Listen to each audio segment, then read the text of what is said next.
Hello दोस्तों, कैसे हैं आप सभी। उम्मीद करता हूं आप सभी बहुत ही अच्छे होंगे। तो आज के इस वीडियो में हम पढ़ने वाले हैं क्लास 12 फिजिक्स का बहुत ही इंपॉर्टेंट टॉपिक जो है भैया समविभव पृष्ठ। तो समविभव पृष्ठ किसे कहते हैं, इसका परिभाषा क्या होता है, इसका फॉर्मूला क्या होता है, इस वीडियो में हम समझेंगे और बहुत ही आसानी तरीके से आपको समझ में आएगा। तो इससे पहले मैं बता दूं कि भैया जो समविभव पृष्ठ है ये बहुत ही इंपॉर्टेंट टॉपिक है क्लास 12 के लिए, ठीक है। क्योंकि भैया बहुत बार बोर्ड एग्जाम में ये क्वेश्चन पूछ लिया जाता है, परंतु मैं वास्तविकता ये भी है कि ये क्वेश्चन है बहुत ही कम नंबर में पूछा जाता है, 1 या 2 नंबर में ही पूछा जाता है। मतलब अति लघुत्तरी प्रश्न में ये क्वेश्चन पूछा जाता है। तो चाहे भैया 1 नंबर का हो चाहे 2 नंबर का, हमें तो जानना है ना, तो जानना है हमें, क्योंकि भैया 1 नंबर हो या 2 नंबर हमारे लिए सभी इंपॉर्टेंट है, ठीक है। एक नंबर भी हमें छोड़ना नहीं है, सबको हमको लेकर चलना है। इसलिए हम ये क्वेश्चन भी देखेंगे और बहुत ही आसानी तरीके से आपको समविभव पृष्ठ समझ में आएगा। तो चलिए देखते हैं। तो सबसे पहले मैं आप लिख दे रहा हूं समविभव पृष्ठ, समविभव पृष्ठ।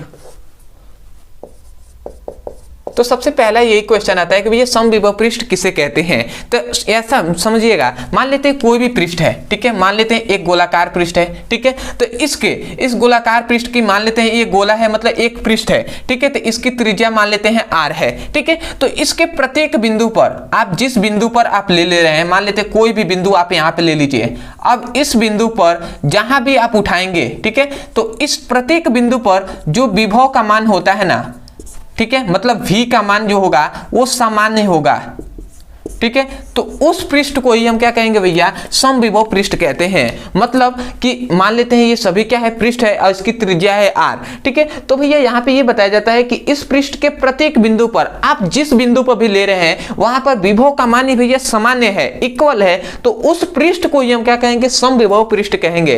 इसलिए हम डेफिनेशन क्या क्या कर सकते हैं, डेफिनेशन हम बहुत ही सिंपल में कह सकते हैं कि ऐसा पृष्ठ, समझिएगा, ऐसा पृष्ठ जिसके प्रत्येक बिंदु पर विभव का मान सामान्य होता है, तो उस पृष्ठ को समविभव पृष्ठ कहते हैं। तो आशा करते हैं आपको समझ में आया होगा। हमने क्या कहा कि ऐसा पृष्ठ जिसके प्रत्येक बिंदु पर विभव का मान सामान्य होता है, तो उस पृष्ठ को समविभव पृष्ठ कहते हैं। तो आशा करते हैं आपको डेफिनेशन समझ में आ गया होगा। तो मैं यहां पे लिख दे रहा हूं डेफिनेशन कि ऐसा पृष्ठ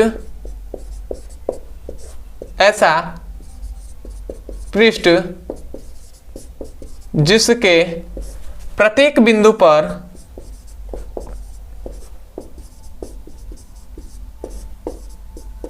विभव का मान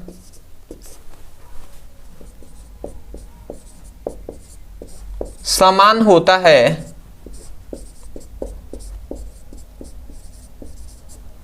उसे समविभव पृष्ठ कहते हैं।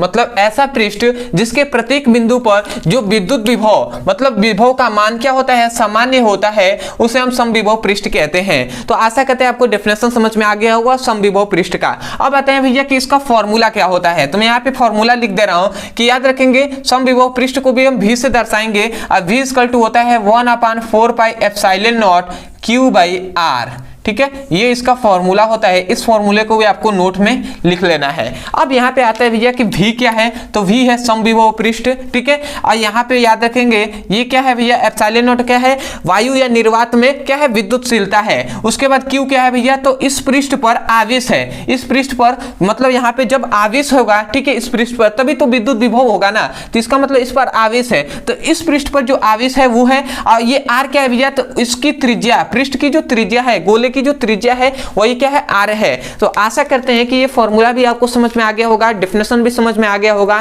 फिगर भी समझ में आ गया होगा। तो मैं यही कहूंगा यदि सच में आपको इस वीडियो से सीखने को मिला होगा, यदि समझ में आया है, तब जाकर आप चैनल को सब्सक्राइब कर दीजिएगा, वीडियो को लाइक कर दीजिएगा। हो सके तो हमें कमेंट सेक्शन में जरूर बताइएगा कि आपको वीडियो कैसा लगा। अदरवाइज बहुत से ऐसे स्टूडेंट होंगे जो चाहते होंगे कि भैया मैं भी सभी चैप्टर वाइज सीक्वेंस में एक एक करके जो भी इंपॉर्टेंट टॉपिक हो उनको पढ़ सकूं, ठीक है, चाहे वो क्लास 10th के हो या क्लास 12th का। तो यदि आप पढ़ना पढ़ना चाहते हैं तो इस नंबर पे आप मैसेज करके आप लिंक को प्राप्त कर सकते हैं। ये व्हाट्सएप नंबर है, इस नंबर पे आप मैसेज करके फिजिक्स और केमिस्ट्री का सभी इंपॉर्टेंट टॉपिक को चैप्टर वाइज सीक्वेंस में पा सकते हैं और वहां से जाकर अच्छे से पढ़ सकते हैं। तो आशा करते हैं आप समझ गए होंगे। अदरवाइज यदि कोई चाहते होंगे कि सीक्वेंस में एक एक करके चैप्टर वाइज वीडियो को पढ़ा जाए अच्छे से, ठीक है, तो वहां से भी आप लिंक को प्राप्त कर सकते हैं। अदरवाइज यदि किसी भी क्लास का कोई भी ऐसा टॉपिक है जो आपको समझ में नहीं आता है तो केवल आपको उस टॉपिक का नाम लिखना है यूट्यूब पर, अंत में हमारे चैनल का नाम लिख देना है ब्रदर सर, आपको वीडियो मिल जाएगा, वहां से जाकर अच्छे से पढ़ाई कर सकते हैं और अपना सुंदर से नोट्स बना सकते हैं। तो आशा करते हैं जितनी भी बातें आपको बताई गई हैं वो अच्छे से आप समझ गए होंगे। तो चलिए दोस्तों, आज के लिए इतना ही, मिलते हैं एक नए टॉपिक के साथ, तब तक के लिए धन्यवाद। जय हिंद, जय भारत।